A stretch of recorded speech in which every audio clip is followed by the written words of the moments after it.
ಅಂತ ಹೇಳ್ತಾ, ಮಹಿಳೆ ಎಂದರೆ ಮಮತೆಯ ಆಗರ, ಪ್ರೀತಿ ವಾತ್ಸಲ್ಯದ ಸಾಗರ, ಕರ್ತವ್ಯದ ಆಗರ, ಕಾವ್ಯ ಕರುಣೆಯ ಸಾಗರ, ಸಮಯ ಪ್ರಜ್ಞೆಯ ಶಿಸ್ತಿನ ಆಗರ, ಅಕ್ಕರೆಯ ಸಾಗರ. ಇಂತಹ ಸದ್ಗುಣಗಳನ್ನು ಮೈಗೂಡಿಸಿಕೊಂಡು ಕಠಿಣ ಪರಿಸ್ಥಿತಿ ಹಾಗೂ ಸವಾಲುಗಳನ್ನು ಎದುರಿಸಿ ಇಂದು ನಮ್ಮೆಲ್ಲರ ಸ್ಫೂರ್ತಿಯಾಗಿರುವ ನಮ್ಮೆಲ್ಲರ ನೆಚ್ಚಿನ ಅತಿ ಮೆಚ್ಚಿನ ಗುರುಮಾತೆಯಾದಂತ ಸುವರ್ಣ ಸ್ಥಿತಿಗೆಯವರನ್ನು ಮಾಡ್ತಾರೆ. ಇದ್ರ ಬಗ್ಗೆ ಆಲ್ರೆಡಿ ಎಲ್ರಿಗೂ ಗೊತ್ತು. ಆದ್ರೂ ಇವರು ನಡೆದು ಬಂದಂತ ಒಂದು ದಾರಿ ಇವರ ಒಂದು ಹಿನ್ನೆಲೆಯನ್ನು ಸಂಕ್ಷಿಪ್ತವಾಗಿ ಹೇಳ್ಕೊಡ್ತೀನಿ.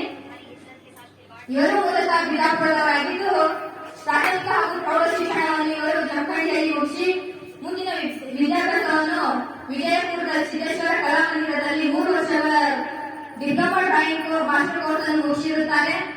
ತದನಂತರ ಕರ್ನಾಟಕ ಲಲಿತಾ ಅಕಾಡೆಮಿ ಗೋಕಾಕ್ನಲ್ಲಿ ಮಾಸ್ಟರ್ ಕೋರ್ಸ್ ಅನ್ನು ಮುಗಿಸಿ ಅದರ ನಂತರ ಇವರು ವಿಜಯಪುರದಲ್ಲಿ ಸ್ವಸಂಸ್ಥೆಯಾದಂತಹ ಆಕ್ಸ್ಫರ್ಡ್ ಸ್ಕೂಲ್ನಲ್ಲಿ 4 ರಿಂದ 5 ವರ್ಷಗಳ ಕಾಲ ಡ್ರಾಯಿಂಗ್ ಟೀಚರ್ ಆಗಿ ಸಹ ಕಾರ್ಯನಿರ್ವಹಿಸಿರುತ್ತಾರೆ.